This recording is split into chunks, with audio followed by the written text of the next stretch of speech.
ഇതാണ് കോഴിക്കോടിന്റെ Conolly canal. തെക്കു കല്ലായി പുഴയെയും വടക്കു കോരപ്പുഴയെയും തമ്മിൽ ബന്ധിപ്പിച്ചുകൊണ്ട് കോഴിക്കോട് നഗരത്തിന്റെ ഹൃദയഭാഗത്തു കൂടെ ഒഴുകുകയാണ് കനോലി കനാൽ. 1848 അന്നത്തെ മലബാർ കളക്ടറായിരുന്ന ഹെൻറി വാലന്റൈൻ കനോലി അതാതു പ്രദേശത്തെ വിഭവങ്ങൾ, കച്ചവട വസ്തുക്കൾ അങ്ങോട്ടും ഇങ്ങോട്ടും കൊണ്ടുപോകുന്നതിനും യാത്രാ സൗകര്യത്തിനായും കൊച്ചിയെയും കോഴിക്കോടിനെയും ബന്ധിപ്പിച്ചുകൊണ്ട് ജലപാതകളുടെ ഒരു ശൃംഖല തന്നെ രൂപകൽപ്പന ചെയ്ത് നിർമ്മിച്ചിരുന്നു. ആ ജലപാതകളുടെ 11.4 കിലോമീറ്റർ മാത്രം നീളമുള്ള ഒരു ചെറിയ ഭാഗമാണ് നമ്മുടെ കനോലി കനാൽ. ചരക്ക് വള്ളങ്ങളും യാത്രാവഞ്ചികളും യന്ത്രവൽകൃത ബോട്ടുകളെയും കൊണ്ട് സജീവമായിരുന്ന ഒരു പ്രതാപകാലം കനോലി കനാലിന് ഉണ്ടായിരുന്നു അത്രേ. ഗതാഗത സൗകര്യങ്ങൾ വർദ്ധിച്ച് ബസ്സും കാറും മറ്റു വാഹനങ്ങളും വന്നതിൽ പിന്നെ ജനങ്ങളും സർക്കാരും കോഴിക്കോടിന്റെ സംസ്കാരത്തിന്റെ തന്നെ ഭാഗമായ കനോലി കനാലിനെ അവഗണിക്കുകയായിരുന്നു, മറക്കുകയായിരുന്നു. അത്യപൂർവമായ ജൈവ വൈവിധ്യം കൊണ്ട് സമ്പന്നമായിരുന്ന കനാലിൽ പല വിധത്തിലുള്ള മത്സ്യങ്ങളും മറ്റു ജലജീവികളും ജലസസ്യങ്ങളും ഉണ്ടായിരുന്നു അത്രേ. ഇന്ന് കനോലി കനാൽ ശോചനീയമായ നാശത്തിന്റെ വക്കിലാണ്. കനാൽ പൂർണ്ണമായും മലിനപ്പെട്ടിരിക്കുന്നു. വ്യാപാര സ്ഥാപനങ്ങളിൽ നിന്നും, അറവുശാലകളിൽ നിന്നും, ആശുപത്രികളിൽ നിന്നുമുള്ള മാലിന്യങ്ങൾ, കക്കൂസ് മാലിന്യങ്ങൾ എന്നുവേണ്ട നഗരത്തിലെ എല്ലാവിധ മാലിന്യങ്ങളും കനാലിൽ നിക്ഷേപിക്കപ്പെടുന്നു. കനാലിൽ അടിഞ്ഞുകൂടിയ മാലിന്യങ്ങളും നിറഞ്ഞു നിൽക്കുന്ന പായലും കൊണ്ട് കനാലിലെ ജലവും വായുവും വിഷമയമായിരിക്കുന്നു. കനാലിലെ ആവാസ വ്യവസ്ഥിതിയിൽ വന്ന മാറ്റം സമീപവാസികളിൽ ആപൽക്കാരമായ ആരോഗ്യ പ്രശ്നങ്ങൾ സൃഷ്ടിക്കുന്നു. നഗരം വികസിക്കുന്നതോടൊപ്പം കനോലി കനാൽ ശോഷിച്ചു പോകുകയാണ്. പലയിടങ്ങളിലും കനാൽ വലിയ തോതിൽ കയ്യേറിയതായി കണ്ടെത്തിയിരിക്കുന്നു. കനാലിന്റെ ഭിത്തികൾ പലയിടങ്ങളിലും തകർന്നിട്ടുണ്ട്. ഈ അവസ്ഥ മാറ്റിയെടുത്തേ പറ്റൂ. കനോലി കനാലിനെ രക്ഷിച്ചേ പറ്റൂ. ബഹുമാന്യപ്പെട്ട പരിസ്ഥിതി പ്രവർത്തകൻ പ്രൊഫസർ ശ്രീ ശോഭീന്ദ്രൻ മാസ്റ്റർക്ക് എന്താണ് പറയാനുള്ളതെന്ന് കേൾക്കാം. അധ്വാനത്തോടു കൂടിയിട്ടാണ് ആ കനാൽ ഉണ്ടാക്കിയത്. വിദേശത്തു നിന്ന് ആളുകളെ സംഘടിപ്പിച്ചു കൊണ്ടുവന്നു. അതുകൂടാതെ ഇന്ത്യയിൽ തന്നെയുള്ള, കോഴിക്കോട്ട് തന്നെയുള്ള ജനങ്ങളുടെ ശ്രമദാനം ഉപയോഗിച്ചുകൊണ്ടുണ്ടാക്കിയിരിക്കുന്ന കനാൽ. ആ ശ്രമദാനം എന്ന് പറയുന്നത് ശ്രമിച്ചിരിക്കുന്ന, അതിനുവേണ്ടി അധ്വാനിച്ചിരിക്കുന്നവർക്ക് കൂലി കൊടുത്തുകൊണ്ടാണ് അത് ചെയ്തത്. കൂലിയും ഭക്ഷണവും. കൂലി കിട്ടുക, ജോലിക്ക് കൂലി കിട്ടുക എന്നുള്ളൊരു വ്യവസ്ഥ അക്കാലത്ത് ഇല്ലായിരുന്നു പോലും. അത് ആ കൂലി വ്യവസ്ഥ ഉണ്ടാക്കിയത് ഈ കനോലി കനാൽ നിർമ്മിക്കുന്നതോടുകൂടി കനോലി സാഹിബാണ് ഇവിടെ അതിന് തുടക്കം കുറിച്ചത് എന്ന് പറയുന്നു. എന്തായാലും അന്നത്തെ ജനങ്ങളുടെ പ്രാതിനിധ്യം, അവരുടെ കൂട്ടായ്മ എല്ലാം ഈ കനാലിന് വേണ്ടിയിട്ട് ഒരു സായിപ്പിന്, വിദേശത്തുനിന്ന് വന്ന ഒരു സായിപ്പിന് ചെയ്യാൻ കഴിഞ്ഞു എന്നുള്ളതാണ്. ഇന്ന് നമുക്ക് അങ്ങനെ ഒരു കനാൽ ഉണ്ടാക്കുന്നതിനെ പറ്റി ഇവിടുത്തെ ഗവൺമെന്റുകൾ ചിന്തിച്ചാൽ അത് നടപ്പില്ല. കാരണം വെച്ചാൽ മര്യാദയ്ക്ക് നടക്കില്ല. എല്ലാറ്റിൽ നിന്നും എന്ത് കിട്ടും എന്ന് ചിന്തിക്കുന്ന ഉദ്യോഗസ്ഥന്മാർ, എല്ലാറ്റിൽ നിന്നും എന്ത് എനിക്ക് കിട്ടും, എന്റെ വീട്ടിലേക്ക് കിട്ടും എന്ന് ചിന്തിക്കുന്ന രാഷ്ട്രീയ കാര്യങ്ങൾ നീക്കുന്നവർ. അങ്ങനെയാവുമ്പോൾ കാര്യമൊന്നും നടക്കുന്നില്ലല്ലോ. ഈ കനോലി കനാൽ, നല്ലൊരു കനാല് ഉണ്ടാക്കി വെച്ചിരിക്കുന്ന സായിപ്പിന്റെ പേര് പോലും ചളിയിലിട്ട് ആകെ രൂപം മാറ്റിയെടുത്ത ഒരു കഥയാണ് പിന്നീട് ഉണ്ടായത്.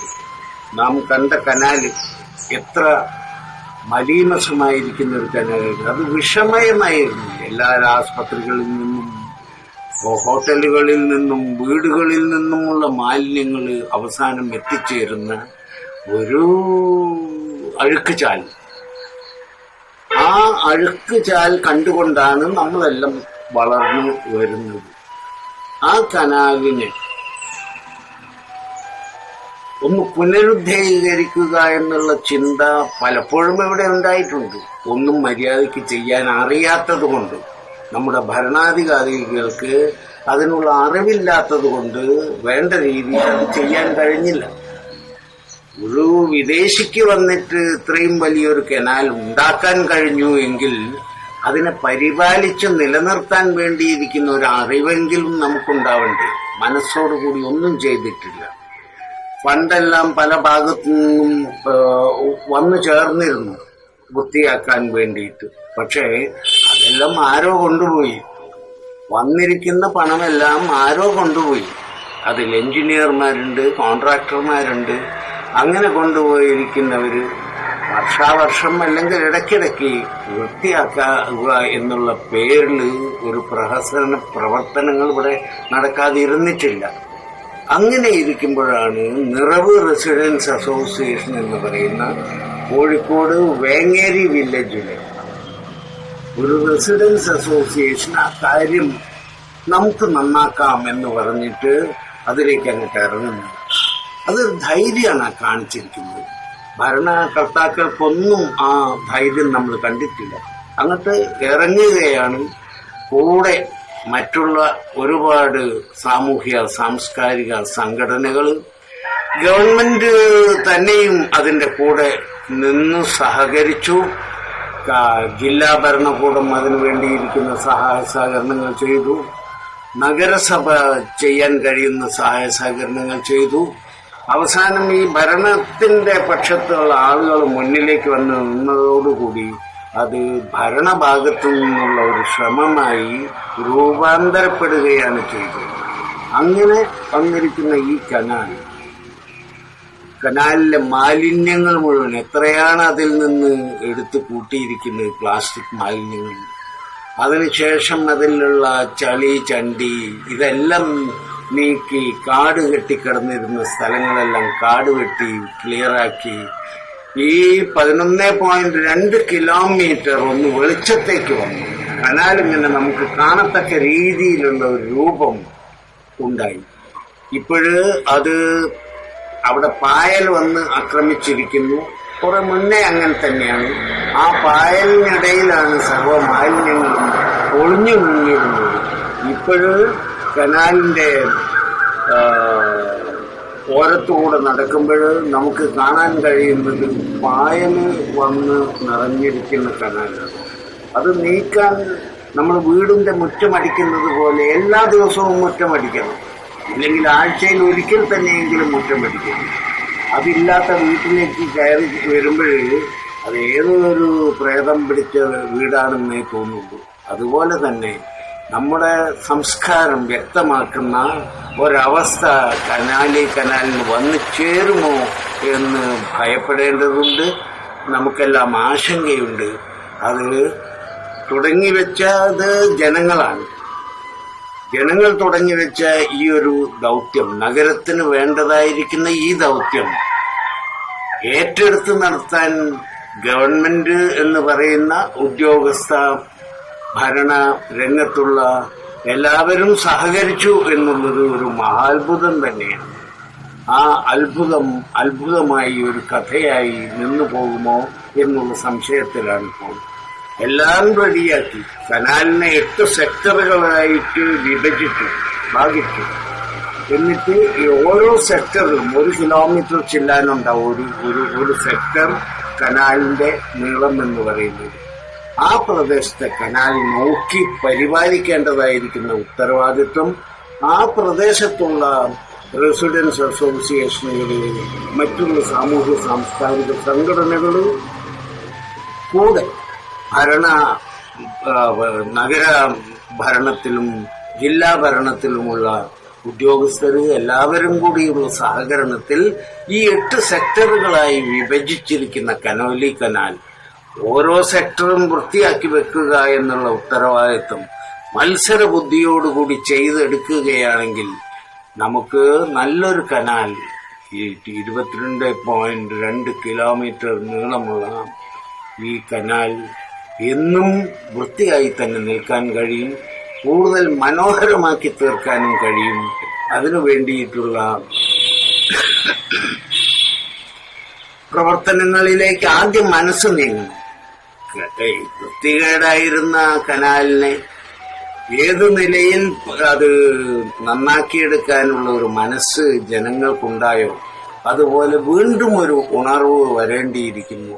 ആ ഉണർവ് ഗവൺമെന്റ് പക്ഷത്തു നിന്നാണ് വരേണ്ടത്. കാരണം ഇത് വൃത്തിയാക്കാം എന്നുള്ള ഒരു ഒരു ഒരു തോന്നലുണ്ടല്ലോ, അത് സാധ്യമാണ് എന്നുള്ളത് തെളിയിച്ചിരിക്കുന്നത് ജനങ്ങളാണ്, ജനങ്ങളുടെ സഹകരണമാണ്. അതിനുശേഷം ഭരണകർത്താക്കളും കൂടെ അതിന്റെ കൂടെ വന്നു എന്നുള്ളത് ശരി തന്നെ. അതിന് തീർച്ചയായും അവരെ അനുമോദിക്കുക തന്നെ വേണം. ഈ പ്രവർത്തന കാലത്ത് ഉദ്യോഗത്തിലുണ്ടായിരുന്ന, ഭരണത്തിലുണ്ടായിരുന്ന എല്ലാവരെയും നമുക്ക് സന്തോഷത്തോടുകൂടി ക്ഷണിക്കാം. വീണ്ടും ഈ കനാൽ ഇതിനു മുന്നേ നടന്നിരിക്കുന്ന ആ കൂട്ടായ്മയോടുകൂടി തന്നെ വീണ്ടും ഒരു ഇറക്കമിറങ്ങുകയാണെങ്കിൽ കനാലിനെ സ്ഥിരമായി നിലനിർത്തത്തക്ക രീതിയിൽ, സ്ഥിരമായി ശുചിത്വത്തോടുകൂടി നിലനിർത്തേണ്ടതിനായിട്ടുള്ള ഒരു മുന്നേറ്റം, ഒരു ചാടിയിറക്കം ഒന്നുകൂടി ഉണ്ടാവേണ്ടിയിരിക്കുന്നു. അതിന് ഭരണ ഭാഗത്തുള്ള ആളുകൾ ആയിരിക്കണം മുന്നോട്ട് വരേണ്ടത്. കോഴിക്കോട് കോർപ്പറേഷൻ അതിന് മുൻകൈയെടുക്കണം. കോഴിക്കോട് ജില്ലാ ഭരണകൂടം അതിന് മുൻകൈയെടുക്കണം. അങ്ങനെ വരികയാണെങ്കിൽ തീർച്ചയായും ജനങ്ങൾ കേരളത്തിലെ എന്ന് പറഞ്ഞാൽ അങ്ങോട്ട് പോകണ്ട, നമുക്ക് കോഴിക്കോട്ടെ വിദ്യാലയങ്ങളിലും കോളേജുകളിലും സ്കൂളുകളിലുമുള്ള കുട്ടികളും അതുപോലെ സാമൂഹ്യ സാംസ്കാരിക സംഘടനകൾ, പരിസ്ഥിതി പ്രവർത്തകർ എല്ലാവരും ഒരു കൂട്ടായ്മയിൽ വന്ന കൂട്ടമായി ചെയ്തിരിക്കുന്ന ഒരു മഹാപ്രവർത്തനത്തിന്റെ ഒരു രണ്ടാം ഘട്ടം, ഒരു രണ്ടാം ചാപ്റ്റർ എന്നുള്ള നിലയിൽ ആ ചാപ്റ്റർ അങ്ങോട്ടുള്ള ചാപ്റ്ററുകൾക്ക് മുൻകൈ കൊടുക്കുന്ന, അങ്ങോട്ടുള്ള ചാപ്റ്ററുകൾക്ക് വരാൻ പോകുന്ന കഥയുടെ മുന്നോട്ടുള്ള നല്ല കാലത്തേക്ക് സൂചിപ്പിക്കുന്നതായിരിക്കുന്ന ഒരു കഥ ഉണ്ടാവാൻ അതുകൊണ്ട് കാരണമാവും എന്നാണ് പറയാനുള്ളത്. നിരന്തരവും ഉത്സാഹപൂർണവുമായ ശുചീകരണ പ്രവർത്തനങ്ങൾ കൊണ്ട് കനോലി കനാലിന്റെ പഴയ പ്രതാപം തിരിച്ചു കിട്ടുമെന്ന് നമുക്ക് പ്രതീക്ഷിക്കാം.